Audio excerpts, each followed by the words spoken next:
Mesdames et messieurs, bonsoir. Nous sommes très heureux de vous retrouver dans ces cadres de redevabilité. Je rappelle que nous étions ici ce matin ou cette nuit à 1h du matin avec à ma droite le ministre de la Santé, le docteur Roger Kamba, et à ma gauche le docteur Muyembe de l'Institut national de recherche biomédicale INRB, au terme d'une réunion de crise que nous avions eue avec le président de la République lui-même, qui tenait à suivre de près l'évolution de l'épidémie que nous connaissons principalement à Mongwalu et dans quelques autres zones de santé que le ministre de la Santé a pu détailler hier. Dans l'exercice d'aujourd'hui, nous voulons revenir évidemment sur notre stratégie des ripostes, la riposte qui est donnée, mais vous savez que la question elle est transversale parce qu'elle implique d'autres ministères au-delà du ministère de la Santé. C'est pour ça que dans la réunion d'hier, les vice-premiers ministres de la Défense, du Transport, de l'Intérieur, le ministre des Finances et moi-même qui vous parle étions associés pour évidemment regarder tous les tours du sujet. Ce qu'il faut savoir, c'est que la République démocratique du Congo n'a pas seulement d'expertise en matière de la gestion de ce type d'épidémie, mais là aussi de l'expérience, et c'est pourquoi le docteur Muyembe est associé spécialement à cet exercice. Vous savez qu'il est à la base de plusieurs solutions qui ont été trouvées dans ces cadres. Il aura l'occasion de revenir à ses propos. Monsieur le ministre de la Santé, merci de votre disponibilité, j'ai envie de dire légendaire, parce que vous avez toujours été là chaque fois que de besoin, et spécialement lorsqu'il s'agit de la gestion de cette épidémie. Nous étions ici hier, disons, 6 mois, l'état de la situation au moment où nous parlons, où est-ce que nous en sommes avec le virus Bundibugyo, comme dit en langage des spécialistes. Monsieur le ministre, vous avez la parole. Merci beaucoup, Excellence, et je souhaite aussi la bienvenue à toutes les personnes qui sont présentes, notamment les représentants de la presse, à cet exercice de redevabilité pour vous donner la situation de l'évolution de l'épidémie dans notre pays. Je rappelle d'abord que cette épidémie a été déclarée vendredi dernier. Nous sommes aujourd'hui mardi. Nous sommes mardi aujourd'hui, donc ça a été déclaré vendredi dernier, le 15, parce que nous avons eu la certitude du virus le jeudi 14, dans la soirée, après que les échantillons que nous avons réceptionnés de Bunia ont été analysés à l'INRB et que le virus a été identifié. Mais ce qui a été fait encore de plus important, c'est que nous avons séquencé le virus pour voir quel type de virus c'est. Et cela, c'est un travail qui s'est passé toute la nuit de jeudi à vendredi. Et je pense que c'est vers 3h, 4h du matin que nos équipes ont fini par voir tous les génomes du virus et nous dire que c'est le virus Bundibugyo, qui est, dans l'historique qu'on verra, qui n'est pas le virus qui donne le plus d'épidémies chez nous. Le virus qui donne le plus d'épidémies chez nous, c'est le virus Zaïre, pour lequel nous avons quasiment la possibilité de le diagnostiquer dans tous nos laboratoires. Pour Bundibugyo, étant donné que c'est un virus qui n'est pas fréquent, c'est plus au niveau du laboratoire de l'INRB Kinshasa que l'on pouvait l'identifier.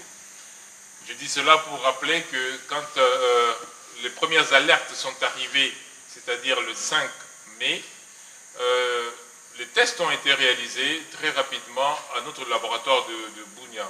Pour ceux qui ne savent pas, le président de la République a décidé qu'on construise des grands laboratoires pour lutter contre les épidémies, et le laboratoire de Bunia, c'est parmi ces laboratoires-là qui sont tous reliés à l'INRB. Nous en avons un autre en Bandaka qu'on va inaugurer maintenant, un autre à Kisangani et un autre à Kananga. Donc nous sommes en train de quadriller le pays avec tous ces laboratoires-là pour pouvoir identifier les virus le plus rapidement possible. Donc pour revenir à celui de Bunia, le virus, les échantillons qui ont été amenés là-bas après qu'on ait remarqué qu'il y avait des cas de personnes qui décédaient après avoir fait de la fièvre, après avoir mal à la tête, après avoir vomi, après avoir été très très faible, quelques-uns présentaient des hémorragies. Donc il y a des médecins de nos équipes qui ont dit « Oh, c'est possible donc qu'il y ait que ce soit une fièvre hémorragique.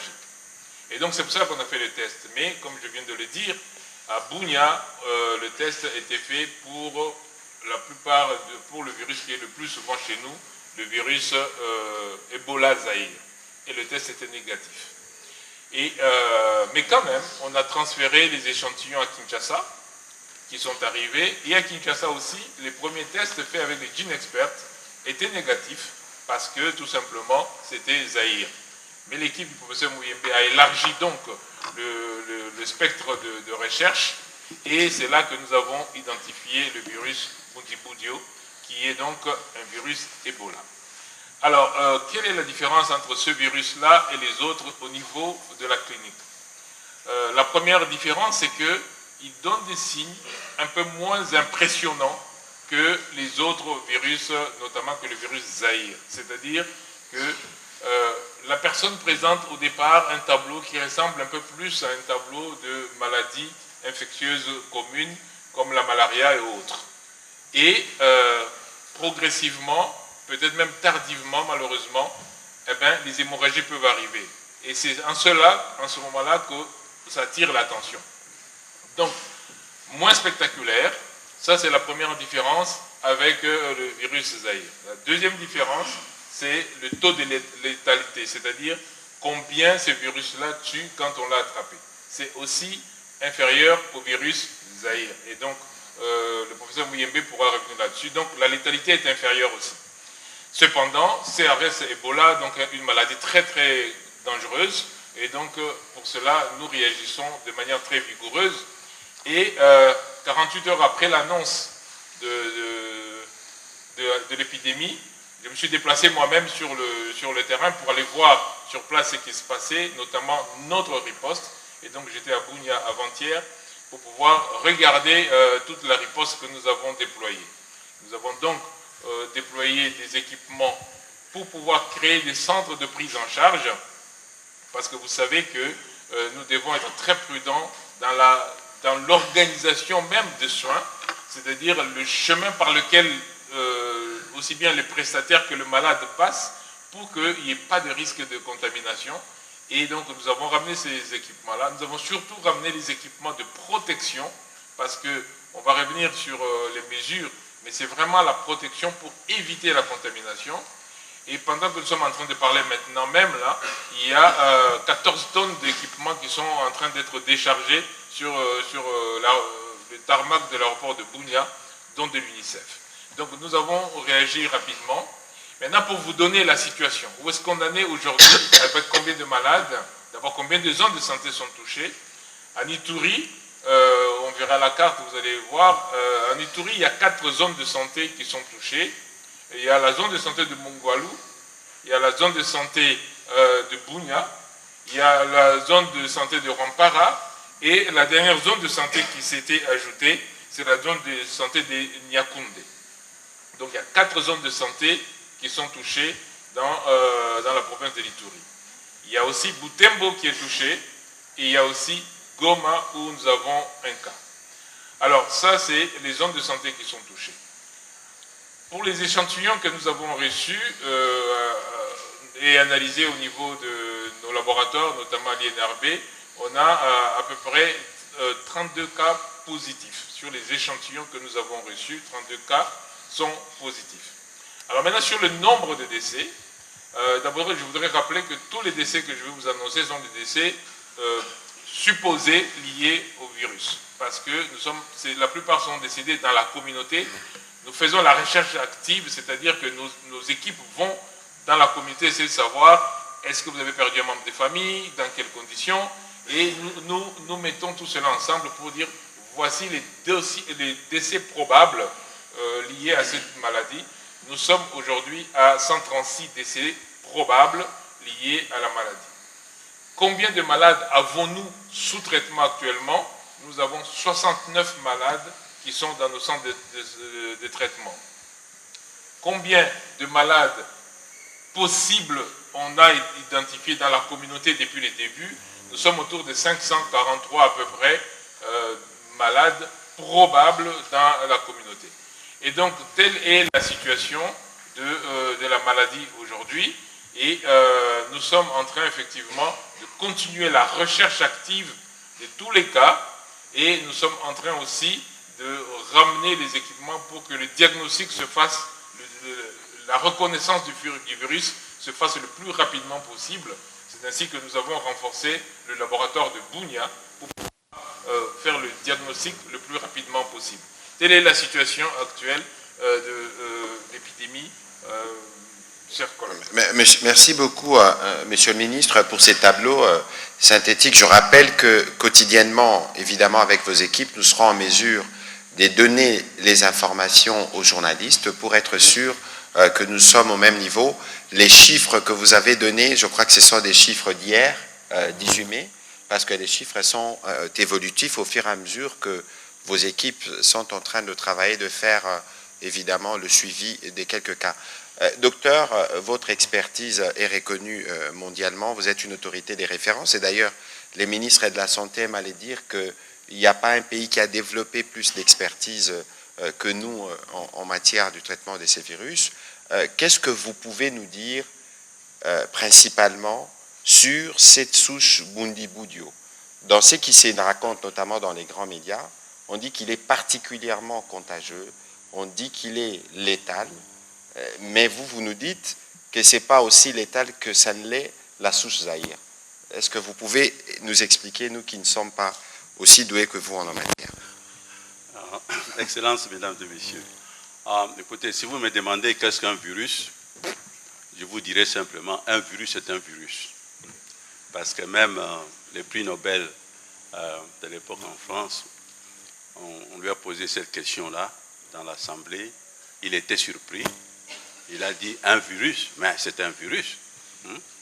Mais un virus, en fait, c'est simplement un acide nucléique, soit l'ARN, soit ADN, entouré d'une couche protéique. Voilà, c'est simplement ça. Donc, pour la maladie à virus Ebola, nous avons d'abord connu deux souches principales, parce qu'il y avait deux épidémies simultanées, l'une au Soudan et l'autre au Zaïre à l'époque, à Yambuku. Et donc, on a vu deux maladies qui sont causées par deux virus différents. Et le virus de Yambuku, on l'a appelé Ebola Zaïre, et celui du Soudan, on l'a appelé Ebola Soudan. Et Ebola Zaïre, c'est la souche la plus fréquente.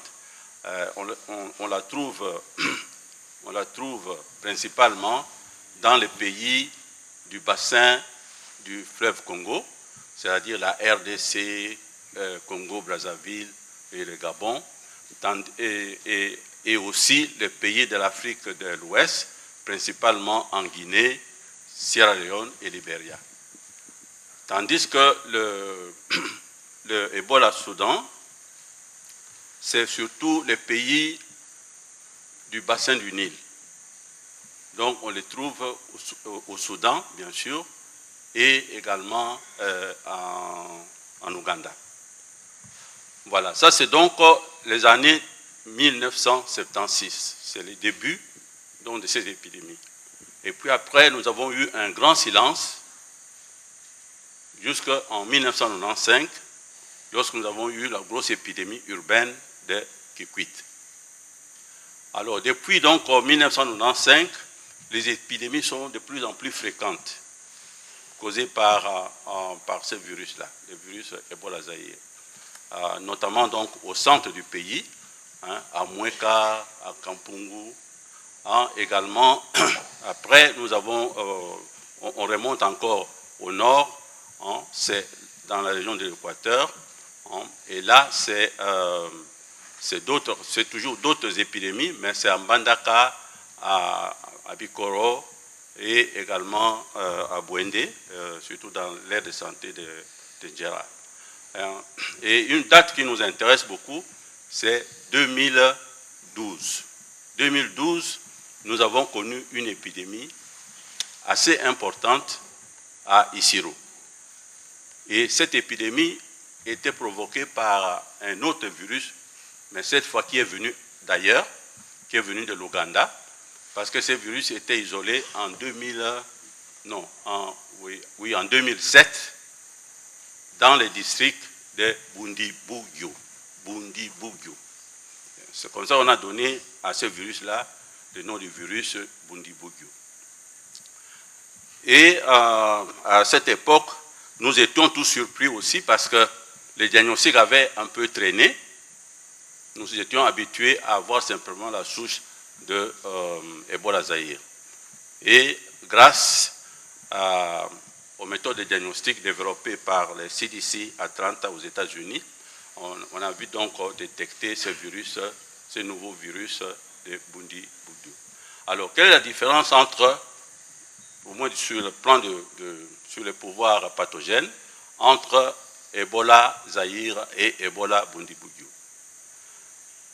Et comme a dit notre ministre de la Santé, Ebola Zaïre donne une maladie grave, avec au moins 50% de signes hémorragiques. Et la mortalité est au-delà de 80%. Voilà. Tandis que Bundibugyo, que nous avions vu à Isiro, les symptômes étaient plutôt bénins et la mortalité approchait les 40%. Donc, c'est un virus qui est moins pathogène que le virus Ebola Zaïre. Et nos recherches ont surtout porté sur Ebola Zaïre parce que c'était donc la souche la plus fréquente. C'est ainsi que nous avons développé un anticorps monoclonal pour traiter les malades. Et notre produit Ebanga a été approuvé par la fameuse administration FDA, n'est-ce pas, des États-Unis. Et également, nous avons prouvé l'efficacité du vaccin RVSV Zebov JP de Merck, qui utilisé en ceinture, donc autour des cas prouvés. Donc on vaccine les contacts de contact. Vous pouvez également prévenir les maladies à virus à Ebola. Mais malheureusement pour la souche Bundibugyo, on n'a pas fait beaucoup d'études, surtout dans notre pays, et nous n'avons pas encore de vaccin, nous n'avons pas encore, n'est-ce pas, de traitement curatif. Mais je pense dans les jours à venir, on va certainement mettre en place des candidats vaccins ou des candidats molécules thérapeutiques que nous pouvons essayer et peut-être nous trouverons une solution pour traiter les malades Ebola, Bundibugyo. De toute façon, nous devons savoir que sur les 17 épidémies que nous avons connues en RDC, c'est pour cela que nous disons que nous possédons, n'est-ce pas, l'expertise nécessaire pour gérer toutes ces épidémies. Nous avons eu donc 17 épidémies de maladies à virus Ebola. Et donc de ces 17 épidémies, 15 ont été contenues sans recours à des mesures, à des contre-mesures médicales. Donc on n'a pas utilisé les vaccins, on n'a pas utilisé, n'est-ce pas, les médicaments. C'est simplement des mesures de santé publique, des simples mesures de santé publique. C'est-à-dire quoi? C'est-à-dire, le but c'est de rompre, n'est-ce pas, la transmission, la chaîne de transmission, n'est-ce pas, du virus, en isolant les malades. Donc vous détectez vite les malades et vous les isolez, en protégeant le personnel médical, pour leur donner, n'est-ce pas, les vêtements de protection, surtout les gants et les désinfectants, et puis également en veillant à ce que les enterrements se fassent de façon sécurisée.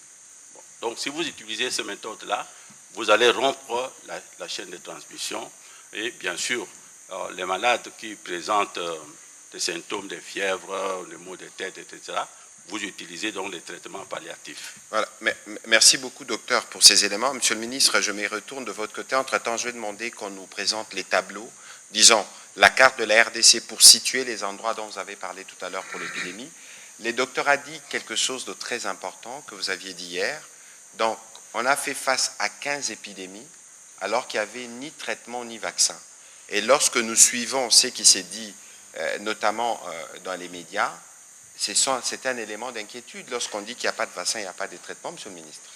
Oui, c'est un élément d'inquiétude, mais c'est un élément d'inquiétude surtout médiatisé parce que, encore une fois, comme on l'a dit hier, on le répète encore, nous avons contenu 15 épidémies d'Ebola, certaines très très impressionnantes, et tout cela, il n'y avait ni vaccin, ni médicaments. Je me rappelle l'épidémie de 2018-2020, quand nous sommes arrivés en 2019, nous étions encore avec le professeur Mouyembe pour gérer cette épidémie-là. Et à ce moment-là, c'était Zaïre. Et on n'avait pas de vaccin, on n'avait pas de médicaments spécifiques non plus en ce temps-là. Mais tout a été développé et nous pouvons, pour cette épidémie Zaïre, recourir à cela. Mais cependant, nous rappelons deux choses.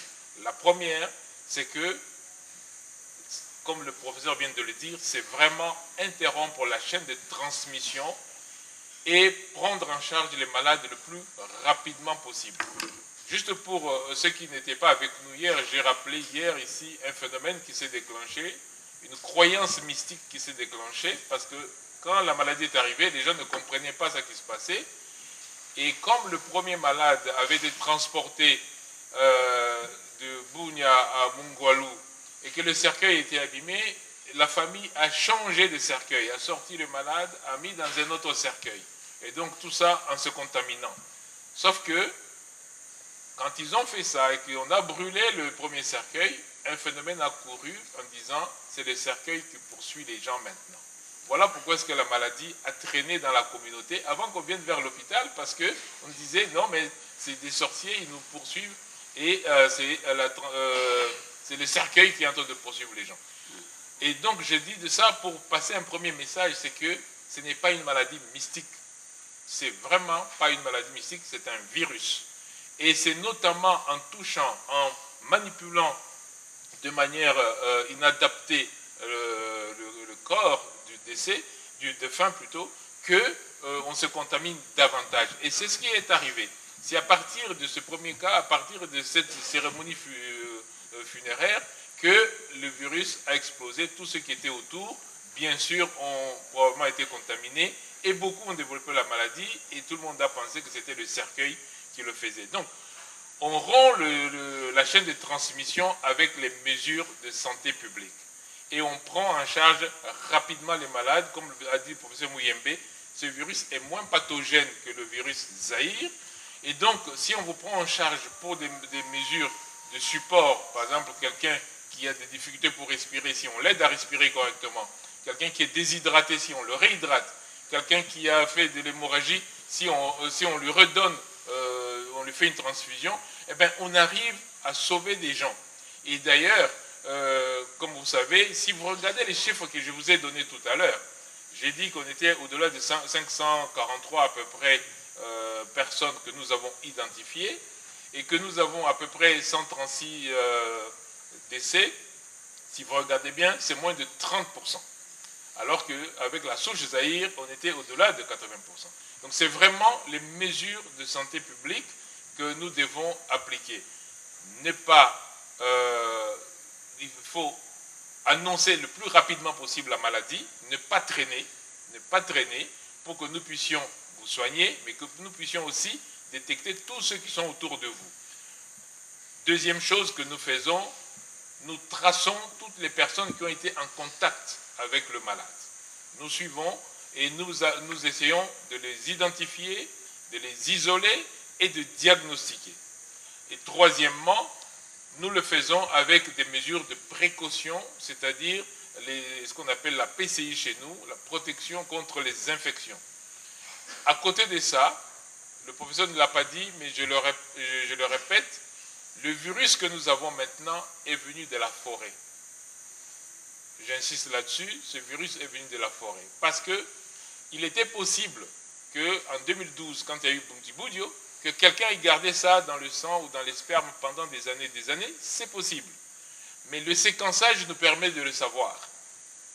Mais le séquençage que nous avons fait est clair que ce virus est venu de la forêt. C'est une nouvelle contamination qui est venue de la forêt. Et cela nous pousse à rappeler aussi qu'il ne faut pas toucher les animaux morts, qu'il ne faut pas manger les animaux morts, et que quand on prépare les aliments, il faut les cuire vraiment sérieusement. Ça détruit le virus et ça rompt la chaîne de contamination. Donc c'est très important. Alors, actuellement, le virus se situe surtout dans l'extrême nord-est de notre Est-ce qu'on peut nous indiquer la carte, s'il vous plaît? Comme ça, tout le monde peut avoir une vue sur la localisation du virus. Voilà où se trouve le virus dans notre pays. C'est au nord-est, vous voyez, à l'extrême nord-est, c'est là que se trouve le virus. Cependant, c'est frontalier à l'Ouganda, c'est proche du Soudan, la province de l'Ituri est proche de la Chopo et proche du Nord Kivu, où nous avons déjà un cas à Butembo, 2 cas à Butembo, un cas à Goma. Donc c'est important de localiser et de voir que si nous contrôlons bien la chaîne de ce virus, eh ben, on pourra le maîtriser. Je rappelle, parce que les bruits ont aussi couru, il n'y a pas de cas à Kinshasa. Je ne sais pas comment il s'est sorti ça, mais il n'y a pas de cas à Kinshasa. Et donc voilà où se trouve le virus actuellement. Voilà. Merci beaucoup, Monsieur le Ministre. On va commencer la série de questions, mais je voudrais juste signaler aux professionnels des médias qui sont là que nous avons parmi nous les docteurs Jean Kasseya qui dirige... Une question, cette nouvelle épidémie, elle intervient dans un contexte particulier, un contexte de baisse historique de l'aide internationale, avec notamment le retrait des États-Unis de l'Organisation mondiale de la santé. Quelles sont les répercussions concrètes sur le terrain? Est-ce que ça risque pas aussi d'entraver la riposte sur place? Merci, Monsieur le Ministre. Alors très rapidement, oui, ça entrave dans le sens où l'aide est moins importante. C'est vraiment, c'est clair que quand on a une épidémie comme ça, on a besoin de soutien. D'autant plus que le virus ne connaît pas de frontières, et ne connaît pas de race, et ne connaît pas de tribus, il ne connaît rien du tout, il ne connaît pas de nationalité. Et il y a un personnel étranger qui a été contaminé, qui a même été rapatrié dans son pays très rapidement, ce matin d'ailleurs. Donc c'est pour vous dire qu'on a besoin de l'aide internationale. Les virus nous concernent tous. Et donc c'est à nous tous de nous lever pour pouvoir nous entraider. Et c'est dommage que l'aide baisse, parce que cette aide qui baisse, la conséquence c'est que nous avons moins de protection pour les infirmières. Nous avons moins de recherche scientifique. Parce que là, vous voyez qu'avec la recherche, on a pu trouver un vaccin contre le type Zaïre. Mais s'il n'y a pas d'aide, la recherche va diminuer. Et quand il n'y a pas d'aide, ça veut dire que la prise en charge médicale est importante. Vous savez que nous avons eu Ebola l'année passée. Donc je pense que les gens se rappellent ici que nous avons contenu en 6 semaines. C'est pour ça que j'ai dit que la RDC a l'expertise. L'épidémie d'Ebola-P. d'Ebola-P. Il n'y a pas un pays qui peut conseiller mieux la RDC que la RDC. Parce que nous avons envoyé nos experts aller dans des pays étrangers pour aller aider pour Ebola. Mais cependant, la RDC n'est pas seule. Elle ne peut pas être seule. Vous voyez que le virus est déjà passé en Ouganda. Donc il faut que l'aide internationale puisse venir et on a de tous côtés soutenez l'aide, enfin soutenez le système de santé pour que nous puissions vaincre le virus. De toute façon, je crois que hier, au cours de la réunion avec le président de la République, le ministre de la Santé a pu évidemment, avec tous les services qui travaillent avec lui, présenter un état des besoins urgents pour lequel les trésors publics va être déjà en mesure de financer pour nous assurer que nous apportons la réponse, en tout cas aux préoccupations les plus urgentes, en attendant évidemment l'aide de partenaires. D'ailleurs, il y en a qui arrivent déjà. Les ministres parlaient de l'UNICEF qui a fait débarquer des avions en Ituri. C'est Ange Kassongo pour l'agence Thomson Reuters.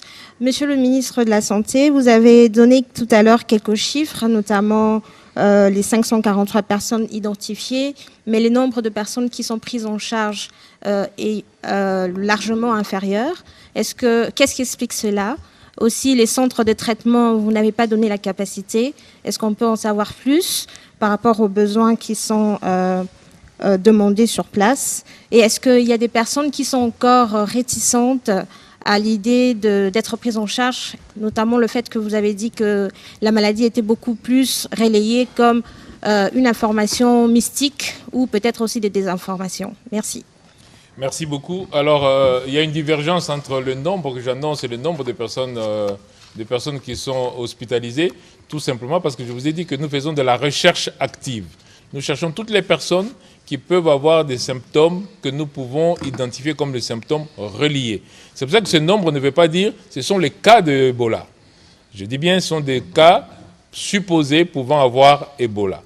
J'ai dit la même chose pour les décès.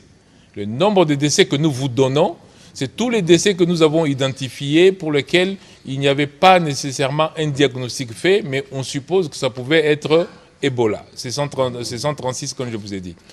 Mais dans les centres de santé, nous avons les malades, les gens qui ont besoin d'être soignés, pas les gens qui ont besoin d'être surveillés. Les 543 à peu près sont les gens que nous surveillons, mais les 69 sont les gens qui sont malades, qui sont dans les structures de soins. Maintenant, par rapport aux réticences, oui, c'est pour ça que j'insiste là-dessus, pour vous montrer que c'est important qu'on ne garde pas les malades dans la communauté. Quand nous avons géré Ebola 2018-2020, une des difficultés que nous avons eues à l'époque, c'est que les malades restaient beaucoup dans la communauté, et d'ailleurs, même les prestataires de soins, certains médecins, ou surtout les praticiens, gardaient le malade parce que les malades payaient. Et quand finalement ça devenait très dangereux, ils nous ramenaient. Et c'était trop tard, ils ont déjà contaminé les gens. Et donc les croyances font aussi qu'il y a de la réticence en disant non, mais c'est pas une maladie, c'est un mauvais sort. C'est pour ça que nous insistons pour dire que les communautés comprennent que ce n'est pas un mauvais sort, c'est un virus. Et d'ailleurs, quand je suis arrivé à Ituri, ce qu'on m'a dit sur place par notamment le gouverneur et puis par les équipes qui étaient sur place, c'est qu'après notre déclaration, après notre conférence de presse qu'on a faite samedi ici, où nous avons dit que c'était Ebola, eh bien, le phénomène a beaucoup diminué. Les gens maintenant ont compris que ce n'était pas le cercueil, que c'était vraiment un virus. Oui, il y a de la réticence, mais c'est le travail que nous devons tous faire pour que cette réticence diminue. Alors la capacité d'accueil est proportionnelle au nombre de malades. Nous avons amené, comme j'ai dit, des éléments pour monter tous les centres de traitement. On a 3 sites là-bas, le site de Mongwalu, le site de Rwampara et le site de Bunia, où nous avons des capacités, en tout cas par rapport au nombre de malades, nous avons suffisamment de capacités qui sont en train d'être montées pour prendre en charge. Excusez-moi, Monsieur le ministre, juste pour rebondir à la question, la réponse que vous avez donnée à ma collègue qui a posé la question tout à l'heure, vous avez dit qu'un citoyen a été reconduit dans son pays ce matin. Est-ce qu'il s'agit du citoyen américain qui a été reconduit dans la nuit ou bien il y a un autre citoyen étranger? Il y a eu un seul citoyen qui a été reconduit dans son pays. Il s'agit de quelle nationalité? Il y a eu un seul citoyen qui a été reconduit. Vous avez la dans son réponse. pays. Merci, Excellence. Ma petite question, c'est de savoir quelles sont les mesures de sécurité qui ont été prises pour le personnel de santé qui sont précisément en Ituri, qui est déjà une zone où la sécurité pose problème. Est-ce qu'il y a des mesures de sécurité qui ont été prises pour ces prestataires de santé? Aussi, une deuxième petite question, c'est celle de savoir les niveaux de collaboration qu'il y a entre le gouvernement et les différents partenaires, notamment l'OMS, l'UNICEF, dans la riposte qui est organisée contre cette épidémie. Merci. Merci beaucoup. Alors, les mesures de sécurité, bon, d'abord, vous savez que l'Ituri, c'est une province qui est gérée par un gouverneur militaire. Ouais. Donc, les mesures de sécurité sont là. Je veux juste vous dire que nous avons pu déplacer des malades nuitamment de certains endroits, notamment de Nyakoundé vers Bunia, la nuit par ambulance. Donc, nous avons pris avec le gouverneur les mesures de sécurité pour sécuriser d'abord la population en général, mais aussi pour sécuriser les prestataires. Par contre, dans votre question, ce qui est plus intéressant, c'est la sécurité personnelle de chaque prestataire. Malheureusement, je dois encore l'annoncer, nous avons perdu 4 prestataires de soins, comme nous en avons perdu déjà aussi à Boulapé, parce que malheureusement, quand la personne vient pour la première fois, personne ne pense que c'est Ebola. Et donc, malheureusement, les personnes se contaminent. D'ailleurs, Le premier cas que nous avons, c'est un cas index qui est un infirmier. Et donc, ça montre que la protection individuelle, donc ces fameuses PCI, protection contre l'infection, c'est vraiment la première mesure. Et c'est pour ça que je vous ai dit que quand je suis parti dimanche, parmi le lot que j'ai amené déjà dimanche avec l'OMS, c'est vraiment les équipements de protection individuelle. Et pour la deuxième question, je vous réponds en disant déjà que dimanche, on est parti déjà avec l'OMS qui a déjà amené beaucoup, 5 tonnes, je pense que j'avais amené le dimanche. Mais là maintenant, UNICEF est sur le tarmac de l'aéroport de Bunia maintenant, avec 14 tonnes. Donc la collaboration avec les partenaires est très bonne. Nous avons Africa CDC, vous voyez que le DG est dans la salle. Donc nous avons une très bonne collaboration avec les prestataires. Beaucoup de pays se sont déjà manifestés, notamment la Grande-Bretagne, qui sont déjà manifestés pour pouvoir aider. Donc je pense que le mouvement d'entraide internationale se met en place et ils reconnaissent que nous savons ce qu'il faut faire et que nous pouvons leur dire voici quels sont nos besoins et nous les exprimons au travers de notre plan de riposte qui est déjà fait. Merci Monsieur le Ministre pour la parole. J'ai 2 petites préoccupations qui s'adressent au ministre de la Santé. Monsieur le ministre, l'opinion constate qu'il y a 2 acteurs qui semblent s'entrecroiser dans cette phase des luttes contre cette 17e épidémie d'Ebola, entre l'INRB, qui n'a pas de moyens depuis un certain temps, et l'INSP, qui finalement prendra le lead dans cette lutte. Que privilégiez-vous en fait entre l'efficacité sur le terrain, l'expérience ou l'institutionnel, car la vie de nos compatriotes en dépend. Ma deuxième et dernière préoccupation venait de dire qu'il y a un lot de matériel qui est arrivé à Bunia, mais en entrant ici, je venais d'être en contact avec certains infirmiers qui me disent que, en tout cas, il n'y a pas de matériel de protection. J'ai appelé même Boutembo, il se bute au même cas. Quand est-ce que vous allez faire cette distribution pour protéger ces personnels soignants qui s'occupent des malades? Merci beaucoup. Merci beaucoup. Je réponds à la deuxième question très rapidement en disant qu'on a tendance toujours à partir d'un cas et généraliser. Et ça, c'est vraiment une déformation qu'il faut de temps en temps relativiser, parce que je viens de vous dire qu'on a amené 5 tonnes. 5 tonnes. Donc, le temps, effectivement, de distribuer tout, on a amené à Bunia. Et Bunia, par rapport à Boutembo, vous voyez que ce n'est pas la même chose. Donc, il ne faut pas toujours partir d'un cas, quelqu'un qui vous dit « moi, je n'ai rien vu », pour dire « c'est comme ça la situation ». Et donc, je crois que par rapport aux équipements, je vous dis que sur le tarmac, maintenant, on est en train de décharger des choses. Donc, que les personnes comprennent quand même qu'il y a aussi un temps de latence. La logistique, ce n'est pas en une fraction de seconde. Le temps que ce soit déployé, que les avions décollent, que ça arrive sur le tarmac, qu'on débouche. Donc, ça prend quand même un petit peu de temps. Mais soyez certains que nous disposons pour la riposte de tout ce dont les prestataires de soins auront besoin. Maintenant, pour la première question, je ne comprends même pas. C'est comme si vous me dites dans la famille, pourquoi il y a 2 enfants dans la famille. Mais chacun a un rôle très précis. L'INRB, c'est notre laboratoire national de recherche biomédicale. C'est l'INRB qui nous dit c'est tel virus. On va dire c'est le juge suprême qui nous dit c'est tel virus. L'INSP, c'est l'Institut national de santé publique, la surveillance. Donc, c'est comme pour me dire, pourquoi vous avez 2 bras à gauche et droite, lequel vous privilégiez? Chacun a son rôle. On ne privilégie ni l'un ni l'autre, chacun a son rôle. Docteur, je vous ai vu sourire, vous avez envie de faire un petit commentaire? Non, je dis simplement nous sommes complémentaires. Hein. Je pense que les rôles sont bien partagés. Nous, on fait surtout de la recherche et également les diagnostics, pas seulement pour la surveillance. Nous faisons le diagnostic pour les cas cliniques, également pour la recherche. Nous pensons que nous travaillons ensemble pour les biens de notre pays.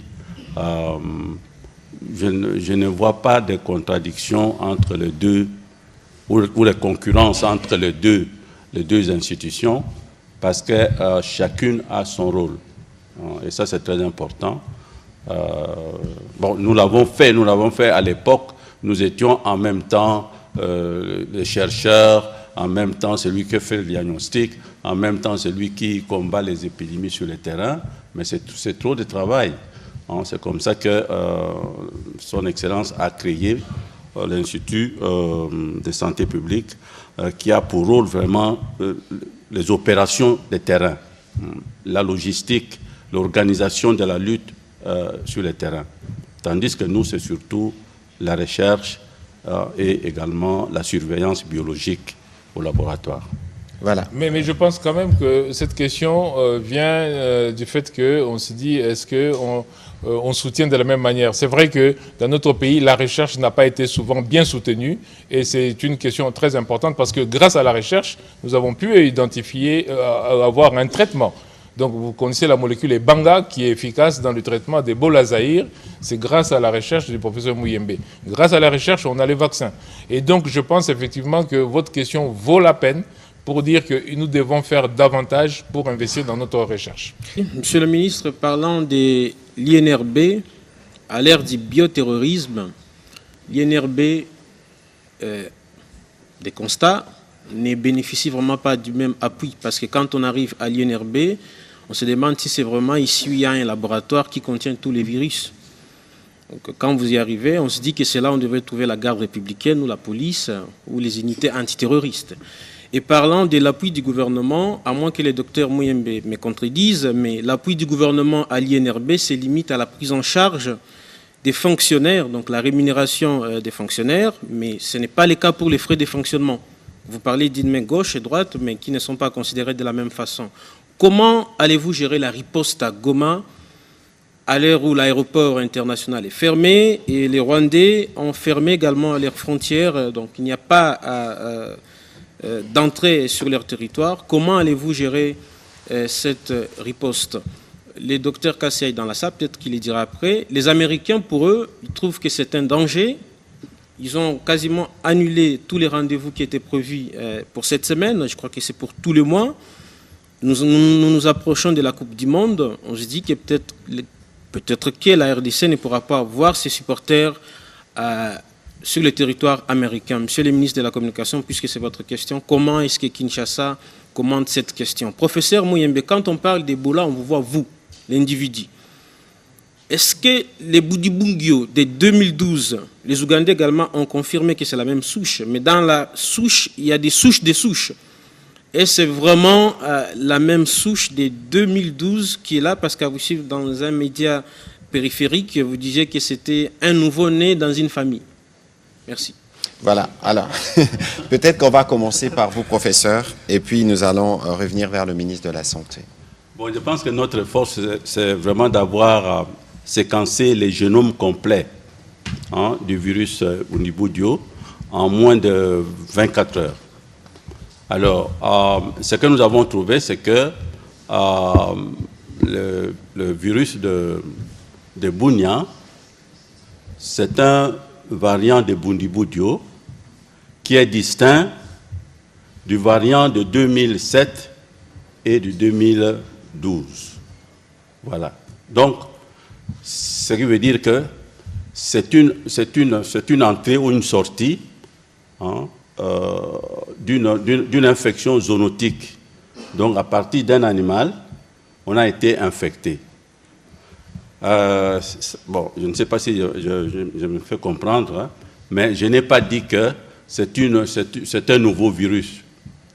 Nous disons simplement que c'est un variant du virus Bundibugyo, oui, qui est distinct du variant de 2007 trouvé en Ouganda et du variant 2012 qui a causé l'épidémie à Isiro. Oui, oui. Donc, quand vous voyez donc l'arbre phylogénétique, ce virus se trouve au milieu de ces les deux premiers variants. C'est ça. Mais écoutez, nous tous ne sommes pas des microbiologistes. Il faut donc, pour un débat qui requiert l'avis des spécialistes, que nous tous on s'abstienne de tirer des conclusions sur des matières qu'on n'a peut-être pas bien compris. Monsieur le ministre, peut-être qu'en complément à ce que le docteur disait tout à l'heure, il faut nous aider, nous les amateurs, à comprendre. Zaïre, Soudan, Bundibugyo, tous c'est Ebola. Alors, d'abord, le virus actuel, c'est Bundibugyo. Comme ça, c'est beaucoup plus simple pour tout le monde. Maintenant, nous, à notre niveau, on va vous dire, quand on regarde, eh ben, génétiquement parlant, c'est au niveau des gènes. À la limite, vous n'en avez pas besoin de ça. Mais c'est important pour nous. Pourquoi? Parce que si, par exemple, on sait que le virus que nous identifions, c'est celui qui traîne dans le corps de quelqu'un depuis 2012, en ce moment-là, c'est différent pour nous que de savoir que c'est un virus qui est venu de la forêt encore. C'est pour ça que je l'ai dit dès le début. J'ai dit, grâce au génome que nous avons pu... Du monde animal. Oui, peut-être c'est la forêt, peut-être c'est la savane. Hein? C'est peut-être la savane. Oui. Donc plutôt du monde animal. Du monde animal. Donc on sait ça. Donc nous, ça nous intéresse ça. Mais pour vous, sachez que c'est Bundibugyo, il y en a 3. Il y a Soudan, Zaïre, Bundibugyo. C'est comme vous avez 3 enfants de la même famille. Bon, ils n'ont pas tous la même taille, ils n'ont pas tous le même teint, mais on sait que ce sont les mêmes personnes. Et donc c'est vraiment ça. Oui, c'est tous Ebola. C'est Ebola. Donc ça donne une fièvre hémorragique. Voilà, c'est Ebola. Docteur, on va revenir sur vos questions, mais une parenthèse, docteur Muyembe, vous avez parlé du monde animal. Nous avons suivi notamment sur un média international un médecin dire que si on a cette répétitivité des virus en RDC, c'est parce qu'on s'est nourri notamment des chauves-souris. Alors, qu'est-ce que vous pouvez nous dire sur la surveillance, je ne peux pas dire récurrente de ces virus, mais tout au moins sur la surveillance de ces virus, souvent en République démocratique du Congo? Bon, voilà, il y a beaucoup de facteurs. Beaucoup de facteurs. D'abord, si nous voyons la première épidémie, c'est en 1996. Et puis, on a passé 20 ans ou 19 ans pour avoir l'épidémie de Kikwit, 1995. Entre Yamboukou et Kikwit, c'est à peu près 1000 km. Ce qui veut dire que ce n'est pas un virus qui est venu de Yamboukou pour venir infecter des personnes à Kikwit. Cela veut dire que le virus Ebola circule donc du nord au sud. Et puis en 2007, c'est Mweka. 2007, 2008, 2009, c'est Mweka et Kampungu. Et donc, le virus circule également au centre du pays. Et puis maintenant, nous allons à l'est. On a vu donc toutes les épidémies qui viennent. Ce qui veut dire que le virus circule vraiment partout dans notre pays, sauf peut-être le Grand Katanga. Jusqu'à présent, on n'a pas d'épidémie de ce côté-là. Alors, pourquoi? Oui. Et puis à partir de l'épidémie de Kikwit, les épidémies sont de plus en plus fréquentes. De plus en plus fréquentes, presque chaque année ou tous les 2 ans. Et cela est dû à quoi? Bon, il y en a qui ont dit, bon voilà, c'est parce que notre système de surveillance s'est amélioré, donc on détecte vite une épidémie. Peut-être c'est vrai, mais je pense que cette fréquence est due au fait des relations entre les personnes et leur environnement. Donc, les Congolais fréquentent de plus en plus, n'est-ce pas, la profondeur des forêts et entrent en contact avec les réservoirs du virus ou avec le virus lui-même et ils sont infectés. Un autre facteur, c'est la viande de brousse. La viande de brousse, c'est une source principale, n'est-ce pas, de protéines pour les Congolais, du moins ceux qui habitent en milieu rural. Il n'y a pas de poulet là-bas, il n'y a pas n'est-ce pas, de viande de bœuf et ainsi de suite. Donc, on se contente de fruits de la chasse. Voilà. Et nous avons vu au Gabon, par exemple, chaque épidémie d'Ebola chez les hommes est précédée par une épidémie de chimpanzés, de singes, ainsi de suite. Et les chasseurs qui vont donc ramasser les singes morts, trouvés morts en forêt, se font contaminer et puis viennent à l'hôpital et puis contaminent les infirmiers, les médecins. C'est le début, n'est-ce pas, de l'épidémie. En plus de ça, je crois qu'il y a les changements climatiques. Le changement climatique doit jouer un rôle important dans la fréquence. Et tout ça dans un pays qui a un écosystème très riche et diversifié, favorable donc à l'émergence des pathogènes comme les fièvres hémorragiques, ainsi de suite.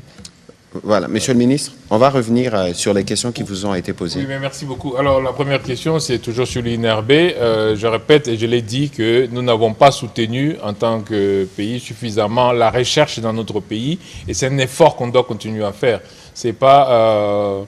je ne pense pas qu'il y a de la mauvaise foi quelque part, mais c'est le fait que la recherche, de manière générale, n'a pas été beaucoup soutenue.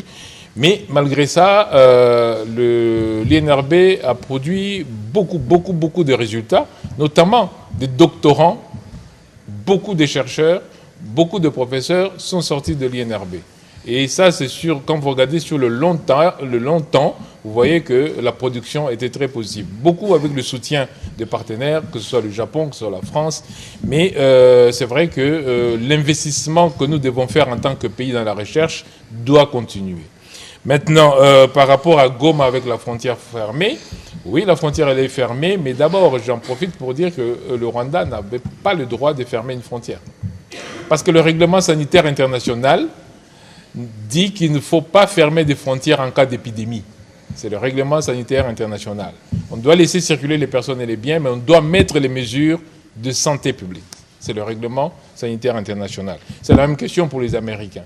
Eux, les Américains, ils décident ce qu'ils veulent pour chez eux, mais moi je vous dis, c'est que le règlement sanitaire international, c'est pas parce que la situation est beaucoup plus grave, c'est parce qu'eux, ils évaluent le risque pour eux avec leur propre modèle, mais le règlement sanitaire international ne nous dit pas qu'il faut fermer la frontière quand il y a une épidémie.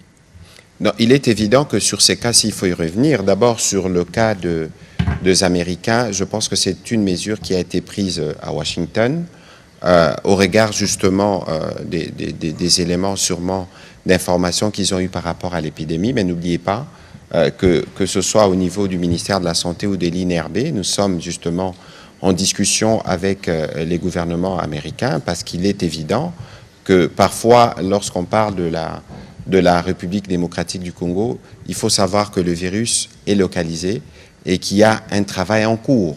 Nous vivons peut-être dans un monde où il y a eu coronavirus, Covid, il y a eu hantavirus dont on parle, et d'ailleurs quelqu'un me disait, hantavirus dont on parle à ces jours, on n'aurait déploré que 4 morts, c'est un médecin qui me le disait, et donc vous voyez qu'il y a des précautions qui sont prises, mais nous allons nous assurer dans les cas de la relation et des discussions que nous avons avec les autorités américaines, que toutes les informations soient données en termes justement d'assurance, que les populations ne sont pas contaminées. Et c'est pour ça que d'ailleurs, dans la communication, il y a un travail important qui va se faire.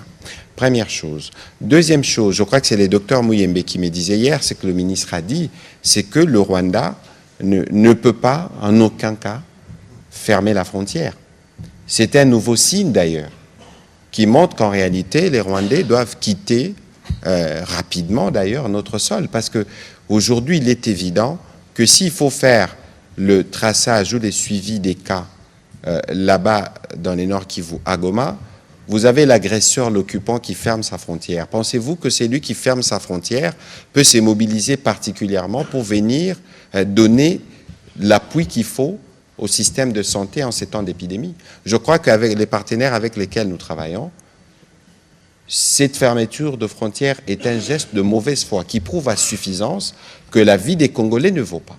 Et donc nous pensons que s'il faut qu'on donne une riposte efficace au regard de cette épidémie pour les cas qu'il y a à Goma, il faut que le Rwandais quitte notre territoire et leur supplétif d'ailleurs, comme ça nous serons plus à l'aise, plus à même. Le ministre de la Santé, pourquoi pas lui-même, et les docteurs Muyembe pourront aller sur place pour s'assurer de la qualité de la riposte que nous donnons, parce qu'il faut rappeler ici que pour le président de la République, toutes les populations qui sont affectées par ces virus doivent bénéficier de l'encadrement qu'il faut en termes de soutien du gouvernement. Et même pour ceux qui sont dans les territoires sous occupation, nous y travaillons. Peut-être, docteur, vous aviez peut-être voulu revenir sur la question de la chauve-souris avant qu'on ne prenne la prochaine question. Oui, je pense que ma réponse n'était pas complète. Non? Vous avez parlé de chauve-souris. Bon, les chauves-souris, pour nous, ce sont des réservoirs potentiels de virus Ebola. C'est-à-dire des animaux qui sont infectés, qui portent le virus, mais qui ne tombent pas malades. Mais dans leur sang, le virus circule. Et quand vous dépecez donc une chauve-souris, il y a des chauves-souris qui sont vraiment grosses comme des poulets. Ce que nous avons vu à Luebo et à l'Équateur, ces chauves-souris sont consommées par la population. Et vraiment, si vous faites la dissection, les bréchets ici, la viande est comme ça. Hein. C'est comme un poulet. Bon, je n'ai pas mangé, mais enfin...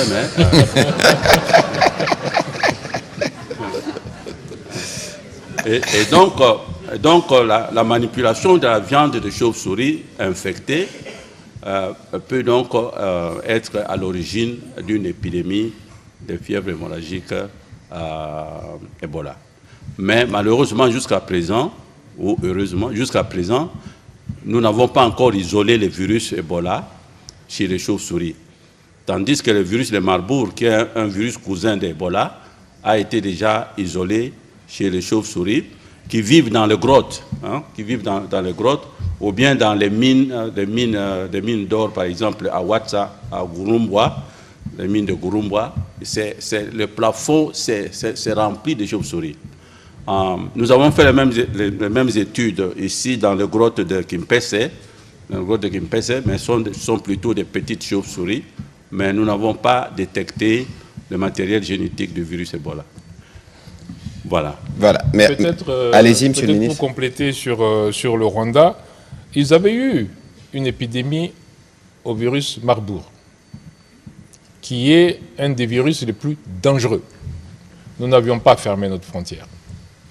Donc c'est très important que pour des questions d'épidémie de santé publique, que même les tortionnaires se rendent compte qu'il y a des choses qu'on ne fait pas. Voilà. Merci beaucoup pour cette précision. Je m'en voudrais si je ne jette pas de fleurs à M. Muyembe Tamfon pour le travail qu'il a fait depuis, en 1976. Je n'étais même pas encore né, je n'étais même pas de projet. Mais depuis, vous êtes là en train de vous battre pour apporter des solutions à ces graves problèmes. Mais vous êtes un humain. Je vais toujours souhaiter que vous puissiez vivre au-delà de 100 ans. Ah mais... Ça, c'est pas possible. C'est pas possible. Alors, la question, c'est de savoir, est-ce que, si jamais il y aura toujours de répétition de cette épidémie, nous, Congolais, nous pouvons nous imaginer qu'il y a beaucoup d'autres Muyembe qui existent déjà pour que le Congo puisse toujours perdurer dans les temps. Ça, c'est la préoccupation que j'avais, si vous créez aussi de la relève autour de vous et à travers le pays. Et puis, en des termes simples, une famille qui a peur, une famille congolaise, elles vous suivent, elles sont nombreuses, qui a peur aujourd'hui du lendemain. Vous lui dites quoi simplement? Que faut-il qu'elle fasse pour être à l'abri de ces dangers qui arrivent, Bundi Bunyo, Ebola, etc. Et puis au ministre de la Santé, je voudrais savoir qu'est-ce qui est vrai, qu'est-ce qui est faux dans tout ce qui se raconte aujourd'hui par rapport à cette épidémie, le 17e épisode. C'est une question vague. Qu'est-ce qui est vrai, qu'est-ce qui est faux? C'est peut-être pas au ministre de démêler, mais bon, on pourra justement y revenir. Docteur, la relève. Oui, je pense que, bon, je suis heureux parce que j'ai battu, n'est-ce pas, le record de longévité au ministère de la Santé. Mes collègues, par exemple, du PEV ou bien de programme contre le palu, bon, leur longévité, c'est la longévité du ministre qui l'a nommé. Mais moi, j'ai fait, je crois, 40 ans, 42 ans à l'INRB, sans être bougé. Je ne sais pas pourquoi les ministres ne bougent pas. Mais bon, nous faisons vraiment du bon travail à l'INRB. Et la relève, ça, c'est vraiment mon plus grand souci. Quand je suis arrivé à l'INRB, j'étais le seul PhD, comme on dit, quelqu'un qui a fait un doctorat en virologie. Maintenant, nous sommes combien? Nous sommes 42. 42 qui sont vraiment capables de faire ce que je fais, et d'ailleurs, ce sont eux qui font. Et par exemple, le docteur Mwamba, qui est là, oui. Ah, vous êtes où ça? Là au fond, oui. Oui, le docteur Mwamba, qui est maintenant le directeur général de l'INSP, il peut dire lui-même, il peut témoigner. Lors de l'épidémie de Yambuku, de Isiro, en 2012, je suis parti les premiers sur place. J'ai mis en place les structures, etc. Après, je crois, 1 mois ou 2 mois, le docteur Kebela, qui était le directeur de la direction de lutte contre la maladie, m'a remplacé. Lui aussi fait un certain temps. Et puis après Kebela, c'était le docteur Mwamba qui avait donc dirigé la riposte contre la maladie à virus Ebola Bundibugyo. Voilà, ça sont des exemples concrets. Et les épidémies de Nord, Sud, Kivu et Ituri de 2018-2020, mon adjoint, c'était le professeur Steve Aoka. C'est lui qui était tout le temps sur le terrain. Et il a fait du très bon travail. Et à l'université, ce sont eux qui donnent cours maintenant aux étudiants. Moi, je suis professeur émérite. Oh, je mérite. Hein? Voilà, donc là, vraiment, ça va très bien. Et l'autre question, c'était quoi? C'était la question pour le ministre. Qu'est-ce que vous dites à une famille qui a peur, une autre famille qui peut-être ne croit pas forcément à nos autorités officielles, même si elles nous disent des vérités, mais il y en a d'autres qui ne croient pas. Mais vous, en tant qu'expert en la matière, vous dites quoi à cette famille qui a peur, qui développe une... Non, ce que nous faisons vraiment pendant la riposte, c'est bâtir d'abord la confiance dans la communauté. Oui. Et il faut que vraiment... Et nous, ce qu'on avait fait, parce que quand nous avions surtout utilisé les prestataires qui venaient de Kinshasa, parlaient lingala et étaient fiers d'eux-mêmes, bon, ça a créé vraiment un climat de méfiance dans la population. Et nous avons commencé à engager les autochtones qui parlent la langue, le swahili et la langue locale. Ainsi, la population se retrouve, il va dire, oui, ce sont nos enfants, et donc ce qu'on dit là, c'est vrai. Tu vois? Donc, c'est question vraiment de comprendre d'abord la psychologie de la population et à utiliser des stratégies qui augmentent la confiance de la population dans les équipes de la riposte. Tout à fait. Merci, Monsieur le ministre, pour la parole m'accorder. Monsieur le ministre, je reviens à vous, parce que pendant cette période, tout le monde devient expert sur les réseaux sociaux. Est-ce qu'il y a un mécanisme qui est déjà mis en place pour contrer ces fausses ou ces vraies fausses informations autour de l'épidémie? Et peut-être au ministre ou au docteur, la population du Kivu se pose la question, on dit on a envoyé les échantillons à l'INRB. Est-ce que l'INRB Kinshasa est en contact direct avec l'INRB Goma pour rassurer que ce qui s'est fait est pris en charge et enfin peut-être on bloque les gens qui viennent de Butembo vers une certaine un village, spécialement à Kitsumbiro, parce qu'ils viennent de Butembo et que ceux qui viennent du côté occupé peuvent passer sans être testés. Est-ce qu'il y a une raison pour bloquer ces populations-là? Je veux revenir sur la question qui me concerne, mais je souhaite que le ministre réponde à la question sur Butembo et sur le Nord. Je viens de répondre en disant que d'abord le règlement sanitaire international interdit qu'on ferme les frontières. Alors si les frontières internationales, on ne les ferme pas, pourquoi nous on va mettre des frontières à l'intérieur? Donc c'est aussi simple que ça. Il n'y a pas d'instruction officielle pour bloquer les personnes quelque part. C'est probablement un excès de zèle à ce niveau-là qui peut justifier ça. Mais nous n'avons pas donné ça comme mesure de santé publique, parce que c'est souvent une mesure qui donne d'ailleurs les résultats contraires. Les gens fuient et on n'a plus de contrôle du tout et la maladie va dans tous les sens. Donc il n'y a pas cette mesure-là que nous on a donnée. On va vérifier pour savoir qui c'est qui fait des barrages là pour bloquer les gens. C'est clair, hein? Ok. Alors, sur la question que vous avez posée, mécanisme, c'est pourquoi nous faisons cette communication. Nous étions ici à 1h 30 du matin. Et nous nous sommes déjà accordés avec les services du ministère de la Santé pour nous assurer qu'au quotidien, le rapport sur la situation soit rendu public. Parce que nous, justement, dans notre devoir de redevabilité, nous sommes obligés d'être transparents parce que nous n'avons rien à cacher. Et donc, c'est pour ça qu'aujourd'hui, d'ailleurs, nous exposons notre savant en matière de virologie, les docteurs Muyembe. C'est justement pour construire cette confiance que nous devons tous avoir par rapport au travail qui est en cours. Je rappelle encore la phrase du ministre de la Santé tout à l'heure, qui a peut-être pas plus grands experts en matière de gestion des épidémies d'Ebola que les Congolais. Et donc, il faut considérer que nous sommes pleinement conscients qu'avec les réseaux sociaux, la désinformation, il y a un risque. Et c'est pour ça que nous allons nous assurer dorénavant et au quotidien de donner la bonne information. La télévision nationale va s'y mettre, mais c'est l'interpellation que nous faisons à tous ceux qui nous suivent, les journalistes, les médias, les influenceurs et tous ceux qui peuvent communiquer, ou les communicateurs, puissent relayer le bon message. Voilà. Peut-être renchérir là-dessus pour donner une information, enfin, pour corriger quelque chose. À un moment, ça circulait, tiens, on a pris le malade en retard, c'est pour cela que la maladie s'est diffusée. Vous savez, il y a une règle en épidémiologie qui dit 7-1-7.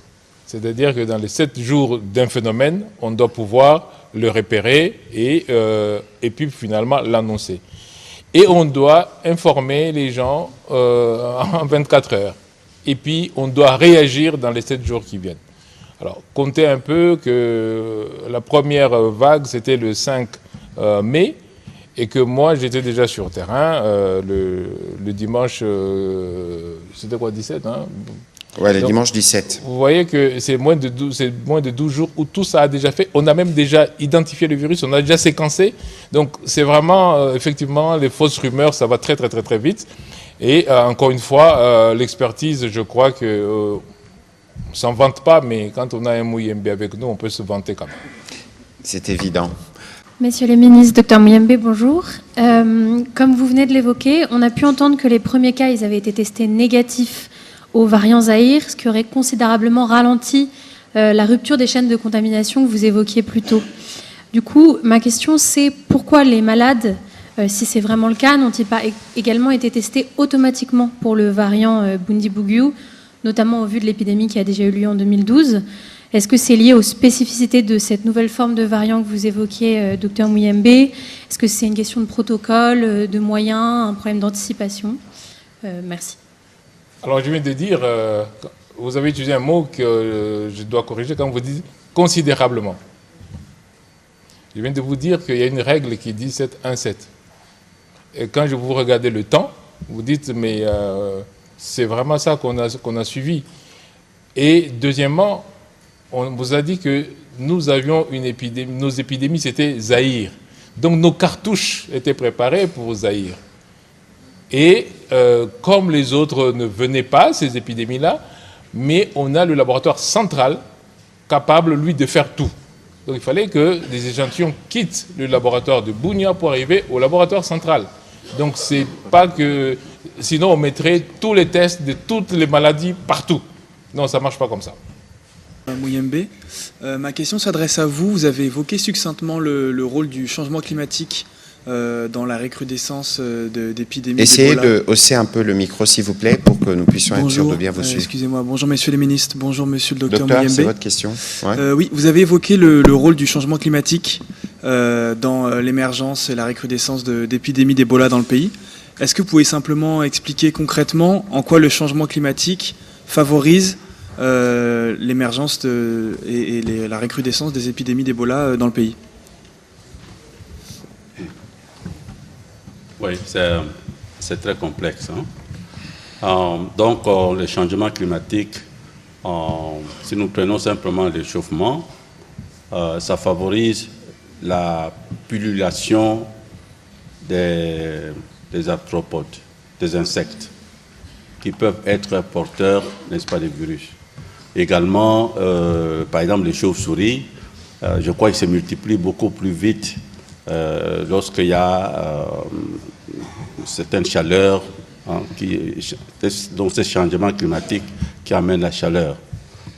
ça favorise également donc la multiplication des animaux, tels que les chauves-souris, qui pourront être, n'est-ce pas, les vecteurs n'est-ce pas, du virus. Et également, sur les plans nutritionnels, etc., il y a pénurie des céréales ou bien de maïs, etc. Donc, ça pousse les fermiers à aller vraiment en profondeur de la forêt.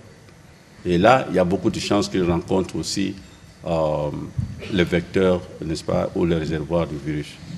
Et donc, changement donc des activités humaines dues au climat, changement de la nutrition, de l'alimentation, pullulation des insectes porteurs de virus, tout ça donc peuvent être des facteurs qui favorisent donc l'émergence de pathogènes comme les virus de fièvre hémorragique. Et je veux quand même compléter la réponse du docteur Muyembe en disant aux journalistes, n'allez pas dire les insectes transportent Ebola, parce que dès qu'on cite un mot maintenant, on l'utilise. Le professeur Muyembe parle en général du changement climatique et des conséquences sur les pathogènes, donc tout ce qui peut donner des maladies. N'allez pas dire que le professeur Muyembe a dit, parce que souvent, c'est ce qu'on voit, que le professeur Muyembe a dit les insectes transportent le virus Ebola. Parce que ça va être la totale, quoi. Je crois que c'est une précision importante, parce qu'évidemment, avec les réseaux sociaux, quelqu'un disait tout à l'heure qu'est-ce qui est vrai, qu'est-ce qui ne l'est pas. Il y a cette vigilance à avoir, c'est des sujets très techniques. Vous avez suivi la question de M. Moulegua tout à l'heure et les réponses. Lorsqu'on commence à parler déjà des génomes, je ne sais pas si nous tous nous sommes en mesure de comprendre ce que ça veut dire. Ou lorsqu'on parle de gènes, il faut comprendre que le sujet, il est technique, il est spécifique et qu'il faut toujours, par précaution, s'abstenir de faire des commentaires sur ce dont on n'a pas la maîtrise. Madame Gino Rehema, et puis on prendra la dernière question de M. Patrick Issot, avant de donner la parole au docteur Jean Kasséa, qui assiste spécialement à ces briefings. Docteur Muyembe, quand est-ce qu'on peut avoir le vaccin contre ce variant? Vraiment, donnez-nous avec des précisions, parce que vous avez dit que vous allez engager des recherches. Mais ça vraiment, fonctionne on a besoin pas comme de ça, précisions. Madame Tabou. Ce n'est Et pas puis, la deuxième automatique. question, le budget. Le budget nécessaire pour la riposte, quelle est la part de la RDC et aussi de la communauté internationale? Une dernière question, ministre de la Santé. Ministre, la prise en charge du personnel. Et aux Alandenge Motenaba, il y a pandémie Covid. Cette fois-ci, vous allez leur prendre en charge, vous réclamer Tebatambola Lisusu, Tebatambola qui les lambons, on a bangwa musala. Merci. Docteur, le vaccin contre Bundibugyo, est-ce que Ebanga suffit? Non, Ebanga ne va pas, en principe, ne va pas agir. Ebanga est vraiment beaucoup plus spécifique de Ebola Zaïre. Pour le moment, on pense qu'on peut avoir une certaine protection croisée avec le vaccin de Merck, Erzebo. Il est possible d'avoir donc une protection croisée. Pour ça, il faut faire quelques études, pas d'essais cliniques, mais en tout cas, donner, par exemple, le vaccin à certaines personnes et voir quelles sont les personnes qui vont développer la maladie et quel est le nombre de personnes qui seront donc protégées par ces vaccins. Mais il existe aussi, n'est-ce pas, des vaccins dans les tiroirs des recherches, dans certains centres, dans certaines institutions de recherche, par exemple en Amérique ou bien à UK, on en parle, mais ça prendra du temps. Ça prendra du temps. Il faut voir peut-être à la fin de l'épidémie, peut-être on peut dire qu'on a trouvé un vaccin, mais il faut patienter. Voilà. Monsieur le ministre, pour les aspects qui vous concernent. Alors, pour ce qui est du budget, comme j'ai dit, notre plan est finalisé. Nous sommes en train de regarder combien ça va nous coûter au total, mais c'est toujours des chiffres qui sont aléatoires, étant donné qu'on ne connaît pas l'expansion totale de l'épidémie au début de l'épidémie. Mais si on se réfère à ce qui s'est déjà passé avant, c'est vraiment des centaines de millions de dollars pour gérer ça. Je vous donne un exemple. Il faut aller chercher tous les contacts des contacts des malades. Ça veut dire qu'il faut des motos, il faut des véhicules. Parfois, on vous dit non, cette personne s'est déjà déplacée, elle est à tel endroit. Il faut aller jusque-là, il faut amener des équipements. Donc ça coûte vraiment, vraiment cher. Mais nous travaillons avec tous les partenaires pour bien définir le budget. Mais je peux vous assurer que le gouvernement de la République a décidé, hier, on était en réunion, comme disait le ministre Mouyaya, avec le président de la République. Le gouvernement de la République a déjà décidé de sortir un premier montant aujourd'hui. Donc je pense que ce soir, le ministre des Finances va déjà sortir le premier montant parce que nous devons aller très vite en attendant que les partenaires viennent nous aider. Alors, est-ce qu'on va avoir le même phénomène de Covid? Je pouvais vous rappeler qu'entre Covid et maintenant, il y a eu d'autres épidémies quand même, non? Il y a eu Mpox, il y a eu choléra, il y a eu Ebola. Je ne pense pas que vous avez entendu le même phénomène. Voilà, merci beaucoup, Monsieur le ministre. Je rappelle que tous les vendredis en Conseil de ministres, le ministre de la Santé nous fait toujours le point sur la situation sanitaire. C'est une précision importante pour montrer les niveaux de suivi. Peut-être que le ministre ne l'a pas encore dit à l'occasion de cet exercice, mais il y a une taxe qu'on a commencé à prélever de 2% qui doit financer les besoins en santé. Quelqu'un disait tout à l'heure que les États-Unis ne financent plus la santé, ou l'USAID ne finance plus. C'est pour vous dire que la préoccupation principale du président de la République, en tout cas, c'est aussi la santé des Congolais. Et pour ça, malgré les contraintes, nous nous assurons que nous faisons notre part. Allez-y. On prend ces questions en série, comme ça nous répondrons en une vague. Merci, Monsieur le ministre, de nous accorder la parole. Monsieur le ministre, lors de l'un des briefings que vous avez répondu aux questions de journalistes, c'était toujours en rapport avec Ebola, je crois que c'était à Moueka, vous avez parlé de l'intérêt de la République démocratique du Congo de commencer de se mettre dans la production des vaccins. Vous avez parlé, le professeur Mouyembe est revenu dessus, que notre pays, c'était une zone où il y avait ce phénomène qui devrait revenir de manière récurrente, Ebola. Alors dites-nous aujourd'hui, Monsieur le ministre, où est-ce que nous en sommes avec la production des vaccins? Merci. Monsieur Kafor, allez-y, s'il vous plaît. Merci beaucoup pour la parole. Ma question s'adresse au docteur Mouyembe. Docteur Mouyembe, est-ce qu'aujourd'hui, on peut affirmer que la récurrence des épidémies en RDC révèle de la défaillance d'un système de santé structurellement faible et sous-financé? Merci. Voilà, merci. Mama yako tunape motuna nayo. Nathalie Sekabuoro. Au fait, motuna ngai ezali boy. Tomoni te kuna na Ituri. Ezana bisika mosusu oyo ezali na mikakatano ya bokengi. Simba minduki bazali penza ebele. Kasi nini oyo boche na bisika pote soki baye. O bazana posa lisungi bazali wana pote ba minganga ba kende pona kopesa bango lisungi o bazana ngo bosenga. Et puis ya mibali ezali ete tomoni ete epidemie wana Ituri ekatisi eke Butembo Goma. Nini ope boche na bisika pote na bingumba mosusu bokono wana ekomate yangwana nde mituna. Bokengi, ça veut dire sécurité? Exactement. Alors, Monsieur le ministre, allez-y. Bon. D'abord, pour la production des vaccins, vous savez que c'est quand même de l'industrialisation, hein? Donc c'est pas quelque chose qu'on fait en claquant des doigts. Mais c'est une décision qui a été prise d'abord au niveau du pays, mais aussi au niveau international et notamment au niveau de l'Union africaine. Gavi, qui est l'alliance du vaccin, a déjà beaucoup milité pour qu'on lève des fonds, et il y a beaucoup de fonds qui ont été levés pour que certains pays commencent à produire des vaccins. Dans notre pays spécifiquement, je vais vous donner un cas, c'est un exemple, hein, vous ne généralisez pas, mais c'est un cas. Le laboratoire Fatkin, qui est ici à Kinshasa, qui produit des médicaments que j'ai visités et qui vraiment fait du très bon travail. J'ai autorisé, par exemple, que les antituberculeux que Fatkin produit puissent commencer à être utilisés avec, bien sûr, tous les accords et toutes les recommandations internationales, notamment de l'OMS. Et nous avons déjà acheté des premiers lots de médicaments antituberculeux produits par le laboratoire Fatkin, qui est en train de s'agrandir. J'espère qu'un jour, en tant que journaliste, parce que je vous le dis maintenant, allez visiter, vous allez voir. Ce laboratoire-là, nous sommes en train de pousser pour qu'il aille aux certifications qui permettent de produire aussi des vaccins. Dans tous les cas, tous les pays d'Afrique doivent maintenant se poser la question de l'indépendance sanitaire. Comment on fait?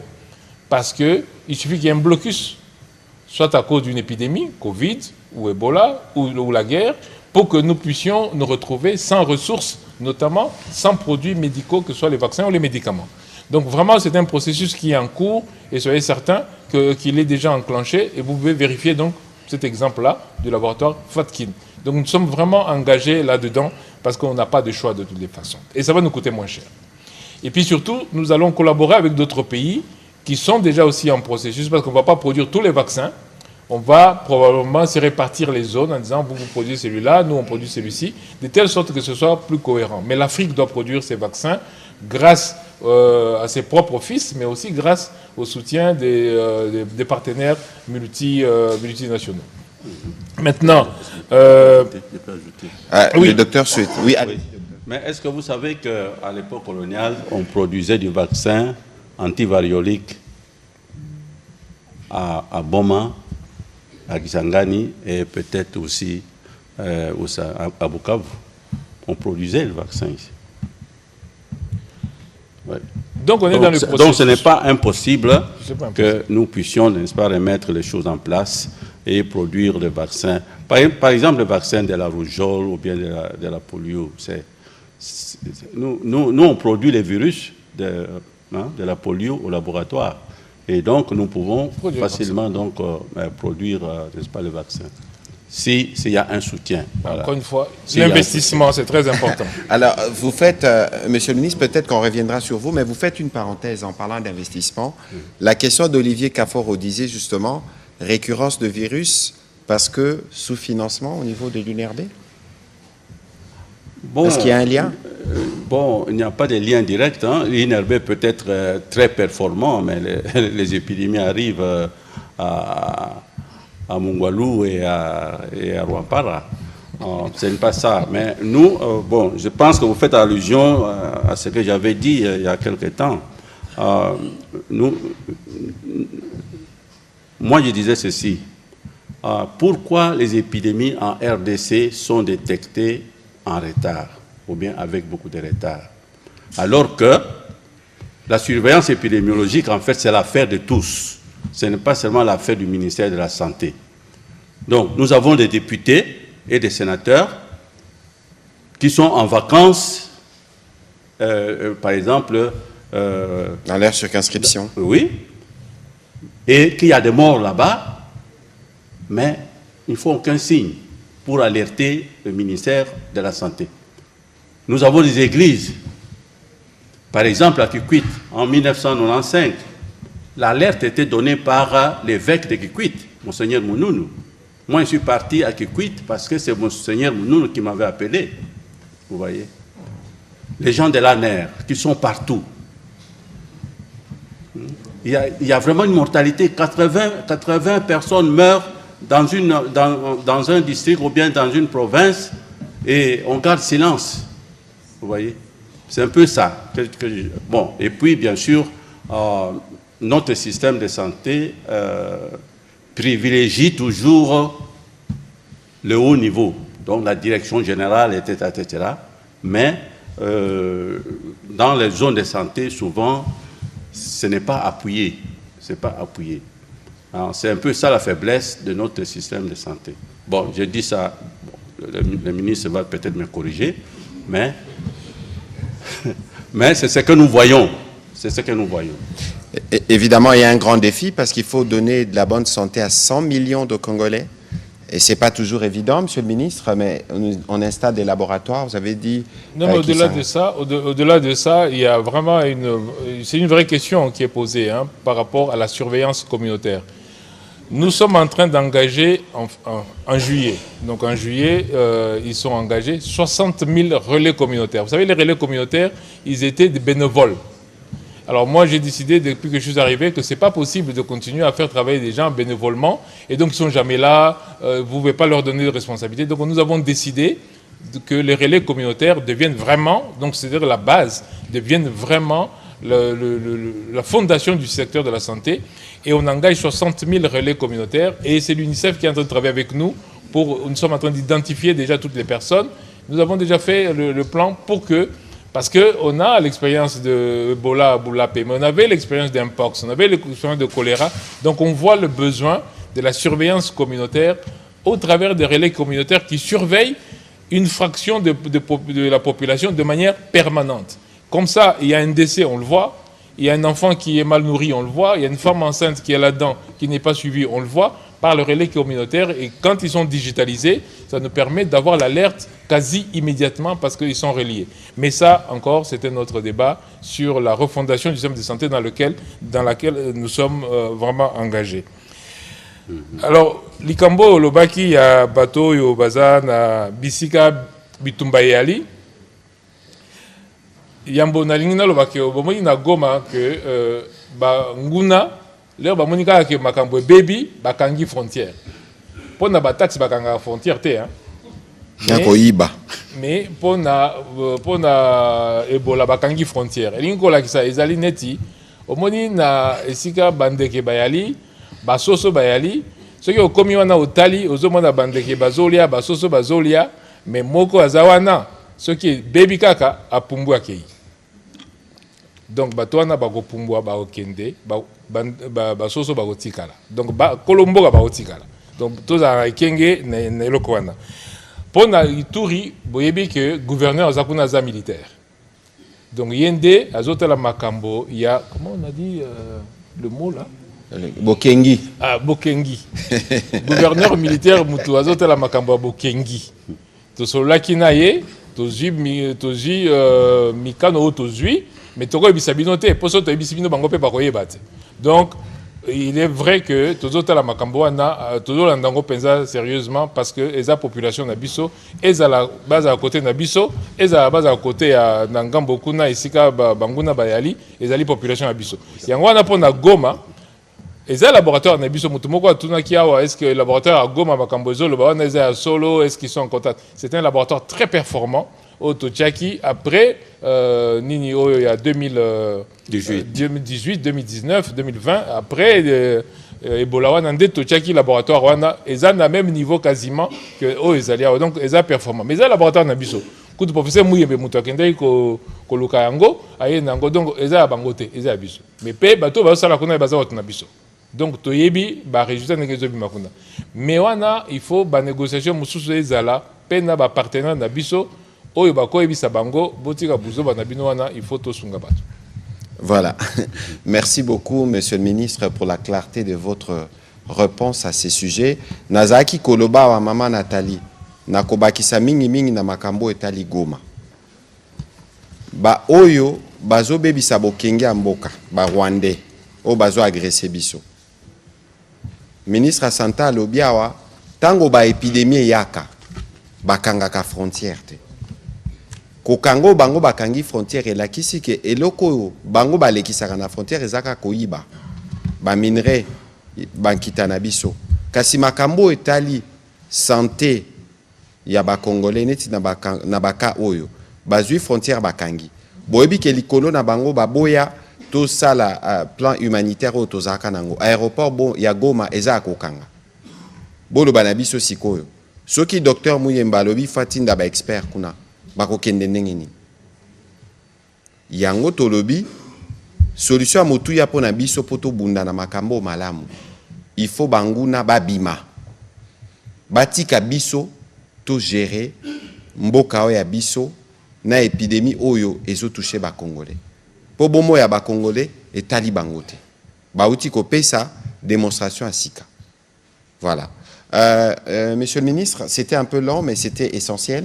On va, avant d'aller à la dernière phase de notre exercice, où vous allez revenir sur les mesures de prévention, parce que c'est important.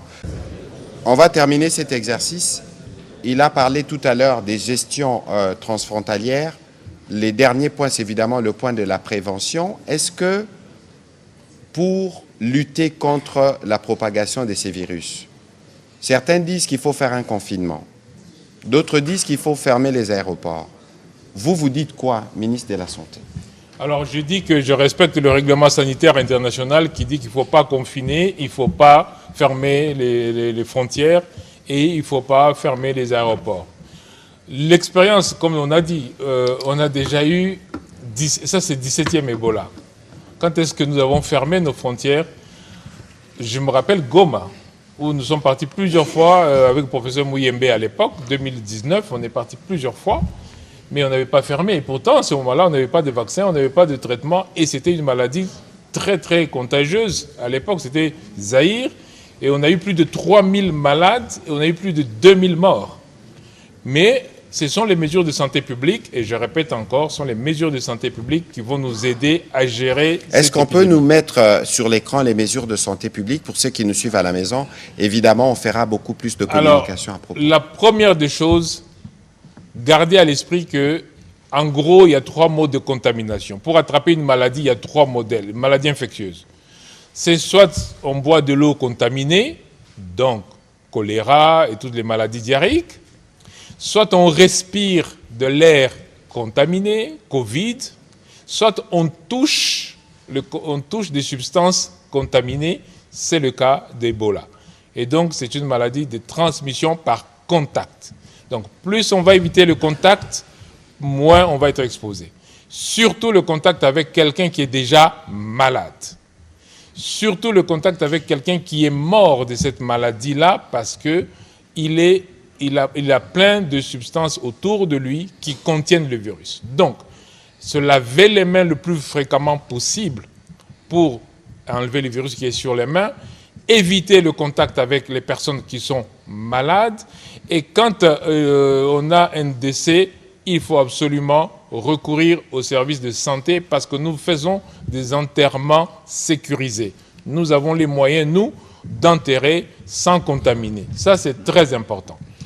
La deuxième chose qu'il faut savoir, en dehors du mode de contamination, c'est le fait aussi que ça peut venir des animaux. Donc, les animaux morts, on ne touche pas.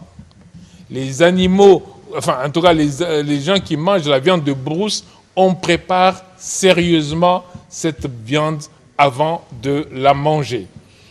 Et bien entendu, dès qu'on a un soupçon, j'ai déjà répété, on a un numéro ici qui est le 151, qui est un numéro gratuit. Appelez, nous allons répondre le plus rapidement possible.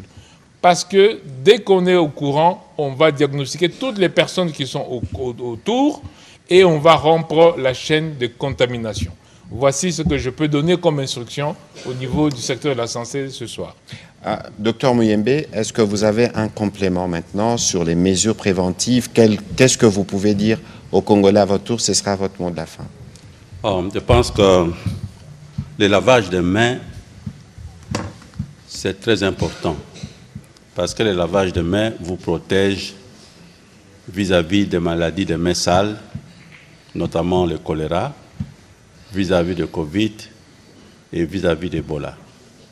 Et donc, avoir l'eau, laver les mains de façon régulière, c'est vraiment un acte qui sauve les vies. Alors, en ce qui concerne la consommation de viande de brousse, etc., bon, ça, ce sont les mesures qui précèdent l'épidémie. Mais une fois que l'épidémie est déjà là, la transmission, ce n'est plus à partir des viandes de brousse, mais c'est la transmission de personne à personne.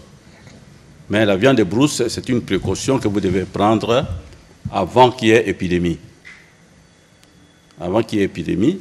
Et donc, et c'est surtout les femmes qui préparent la viande. Bon, de préférence porter des gants, mais quand les femmes portent des gants, et l'homme se méfie, hein? L'homme se méfie. Mais donc, quand vous touchez la viande de brousse comme ça, lavez les mains avec du savon et ça va sauver. Moi, ce qui m'a sauvé quand je suis parti à Yamboko en 1976, c'était le lavage de mains.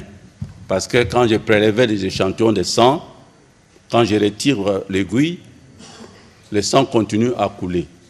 Et mes mains étaient donc souillées de sang des malades, Ebola. Mais tout de suite après, je me lavais les mains avec du savon Munganga. Et c'est ça qui m'a sauvé. Si je n'avais pas fait cela, je ne serais pas à côté de notre éminent ministre Mouyaya aujourd'hui. Merci beaucoup, docteur, pour vos mots et pour votre participation à cet exercice. Monsieur le ministre, on va terminer. D'abord, merci d'avoir évidemment facilité, de vous être assuré que le docteur Muyembe participe spécialement à ces briefings. C'était important parce que c'est aussi l'autorité scientifique qui vous accompagne dans le cadre de cette stratégie. Vous avez déjà presque tout dit, mais est-ce qu'il y a encore une recommandation particulière à passer ce soir? Oui, juste dire à notre population que pas de panique. Vous avez une grosse équipe qui a une grosse expérience et vous avez toutes les expertises possibles qu'on peut mettre autour de la table. Et donc, ça prendra ce que ça prendra, mais nous allons vaincre cette 17e épidémie. Voilà, merci beaucoup, Monsieur le ministre de la Santé, pour vos mots et pour votre participation à cet exercice de redevabilité. Je rappelle que nous étions ici à 1h du matin, après la réunion que nous avions eue avec le président de la République autour de la première ministre et des quelques membres du gouvernement. Le président de la République suit particulièrement les sujets et je pense qu'au briefing de ce soir, nous avons justement voulu être un peu plus lents pour montrer d'abord que nous avons une stratégie claire, nous avons une grosse expertise et des grosses équipes qui sont particulièrement mobilisées, évidemment avec l'appui de nos partenaires. Vous avez entendu l'appui des CDC ici. Nous allons, avec tous les professionnalismes que cela requiert, travailler à contenir cette épidémie comme nous l'avons déjà fait 16 fois par le passé. Et donc, aux professionnels des médias, l'exhortation est à nouveau faite pour que vous puissiez vous assurer de ne pas laisser passer toute la désinformation, toute la manipulation. Les sujets, il est technique, ne vous y hasardez pas. Si vous voulez vous y hasarder, contactez les spécialistes, informez-vous pour être sûr que nous avons passé le message qu'il faut au peuple qui nous suit. Pour ce qui nous concerne, nous allons continuer évidemment le travail de redevabilité. Nous allons nous assurer avec le ministère de la Santé et tous les services rattachés à communiquer quotidiennement sur l'évolution de ce que nous trouvons. Et ce n'est que de cette manière que nous allons rassurer nos compatriotes de la véritable prise en charge de l'épidémie. Ce n'est qu'avec ça qu'on pourra dire à nos partenaires, notamment américains, que voilà ce que nous faisons et nous avons besoin tous d'aller soutenir nos léopards aux États-Unis pour ceux qui répondront aux conditions. Monsieur le ministre, encore merci. Professeur, merci et bonne soirée chez vous. Merci beaucoup, docteur, pour vos mots et pour votre participation à cet exercice. Monsieur le ministre, on va terminer. D'abord, merci d'avoir évidemment facilité, de vous être assuré que le docteur Muyembe participe spécialement à ces briefings. C'était important parce que c'est aussi l'autorité scientifique qui vous accompagne dans le cadre de cette stratégie. Vous avez déjà presque tout dit, mais est-ce qu'il y a encore une recommandation particulière à passer ce soir? Oui, juste dire à notre population que pas de panique. Vous avez une grosse équipe qui a une grosse expérience et vous avez toutes les expertises possibles qu'on peut mettre autour de la table. Et donc, ça prendra le temps, ça prendra, et nous allons vaincre cette 17e épidémie. Voilà, merci beaucoup, Monsieur le ministre de la Santé, pour vos mots et pour votre participation à cet exercice de redevabilité. Je rappelle que nous étions ici à 1h du matin, après la réunion que nous avions eue avec le président de la République autour de la première ministre et des quelques membres du gouvernement.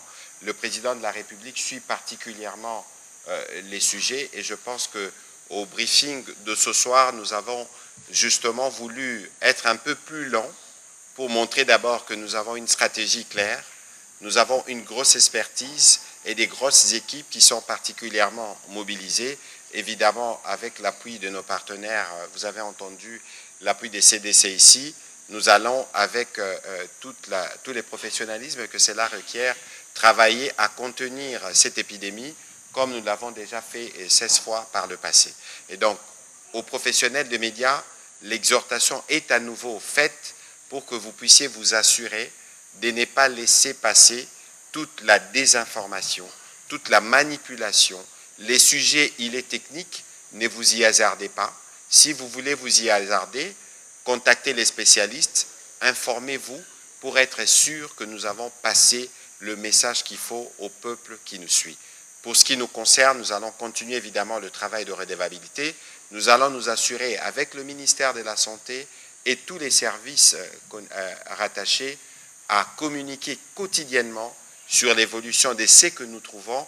Et ce n'est que de cette manière que nous allons rassurer nos compatriotes de la véritable prise en charge de l'épidémie.